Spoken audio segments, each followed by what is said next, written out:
Hi, Michelle here from Straw-Bearie Designs. And do you have this problem where your keys, you get them confused of which one's which? At work, I have 3 keys that look exactly alike except for a little tiny number on the back. So the answer? Glitter. The gold keys to my classroom door, the purple keys to the building, and the silver key is to the storage where I keep my cheer stuff. Glitter, fun, colorful. Let me show you how it's done. All right, so I want these fun colors and I want it to last, so I am using nail polish. So here is a purple key, and then this one's going to be silver. And then the final one, I'm using gold nail polish. I didn't really need to since it was a gold key.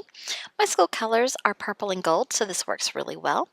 I'm going to put 2 coats of the nail polish on just to make sure that it's got a good base coat.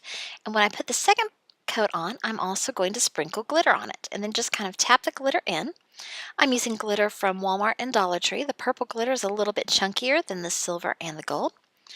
And then after I've glittered the keys, to help lock it in, I'm going to use some clear nail polish. Now mine actually isn't clear. I have a purple glitter, a silver glitter, and a gold glitter nail polish.